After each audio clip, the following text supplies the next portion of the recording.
Okay, okay, that's pretty dang good. Hey there, Internet Keith here, and welcome to the Cars of Keith YouTube channel. In this video, we're doing a review on the McKillans Foam Cannon.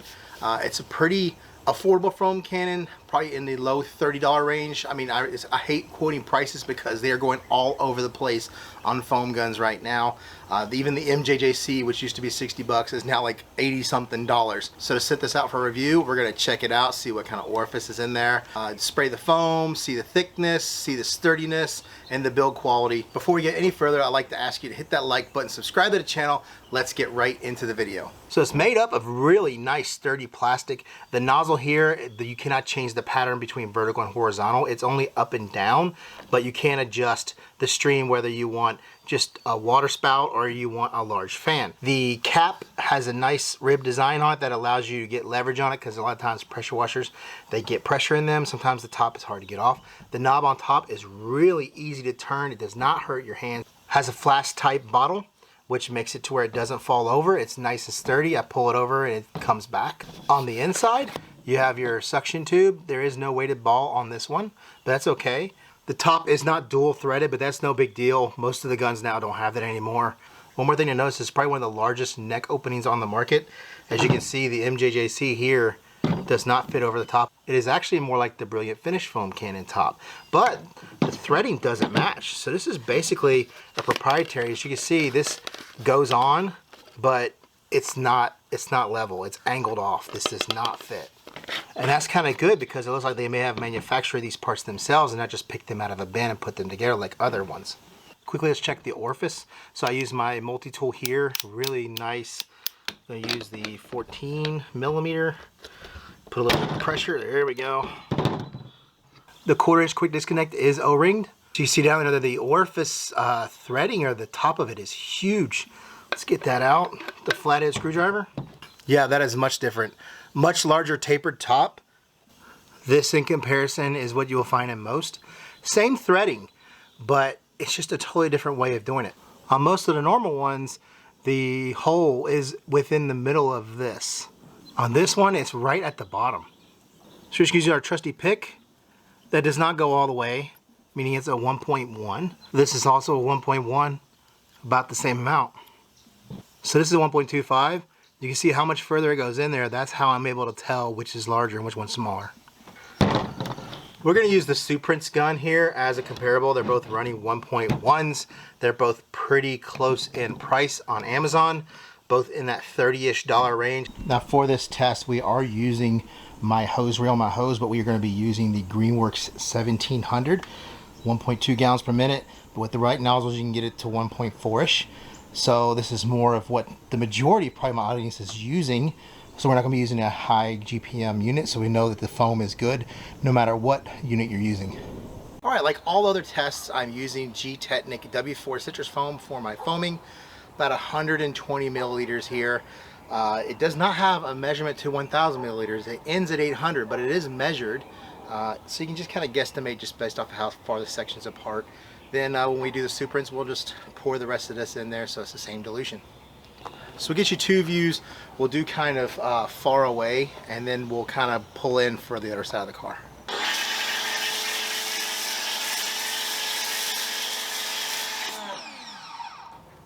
Okay, okay, that's pretty dang good.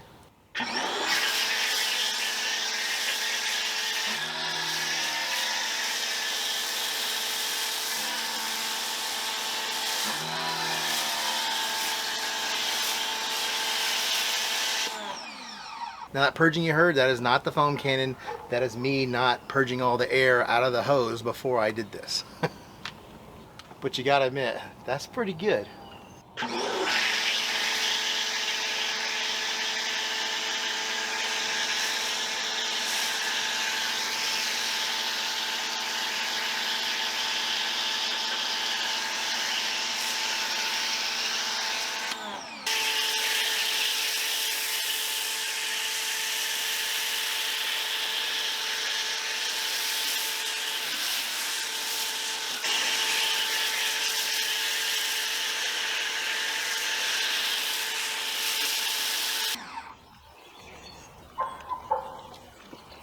Not only is it thick, but it's dwelling really well. As you can see, we just sprayed this area. This is really good foam. It went on really thick, but it turned and dwelled quickly. Some of them, they come on really thick and they don't move at all. $30-ish. This is one heck of a value, actually. I mean, they did send this to me for review. It's not like I paid for it or anything, but this is actually really, really good. And I've heard good things about it before. When they reached out to me, I was like, heck yeah, I'll review your products. I hear nothing but good things about them, so might as well try them out, right? Now, you guys know how good this stuff really is. Once again, about out of daylight. So we have the Suprints on here now. This is actually the McKillans gun. I'm going to have another video review on that. It's probably out before this one. Really good unit with a swivel. It's going to be really nice once we get the wash bay built inside. We'll have light all the time. We don't have to ever worry about being outside. But I still like to wash outside as well. The Suprints on Max. And this is a really good foam cannon as well. So this is a good comparison.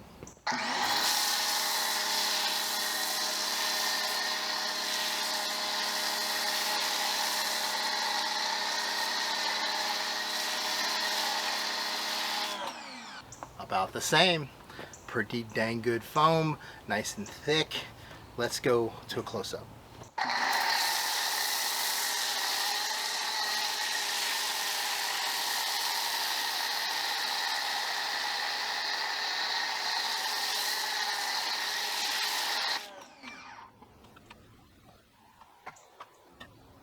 I think the Suprints was just a little bit thicker. As you see, it is taking longer to dwell off the surface compared to the McKillans. I do like the nozzle size of the McKillans better. I don't like these big mouth nozzles right here, but I do really like the clear bottle of the Suprints.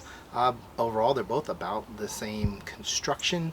I do like the smoother knob on the top of the McKillans, almost like the PF22.2, really tall. This one's much shorter, but it's plasticky and it's really ribbed and it really hurts your hands when you want to move around.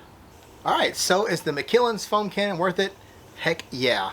Right now, in the low $30 range for this good a quality and spray, was slightly less thick than the Suprints, but not by much. I do like this thinner barrel right here. Feels a little bit lighter as well, has nice balance. A nice bottle, just overall package really good, and it will definitely be making its way onto the shelf here and in use in future videos. So don't forget the Amazon links below. Don't forget to like, comment, subscribe, and I'll see you in the next video. Hey there, Internet Keith here, and welcome to the Cars That Keith YouTube. Hey there, Internet Keith here, and welcome to the Cars That... We are doing a oh my gosh, go through the whole thing. But we love doing this one right here. It's pretty.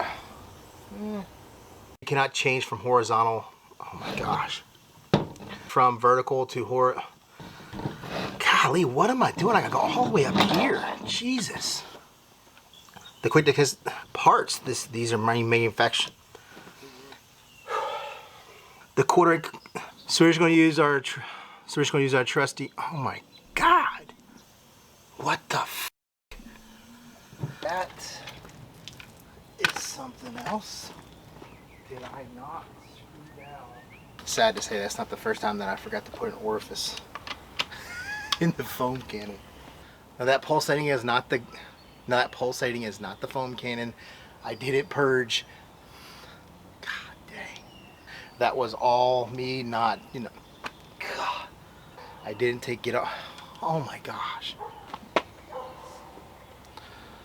Now let's bring you in for a closer look. Now let's get you a closer look. Oh my gosh. Subscribe and I'll see you.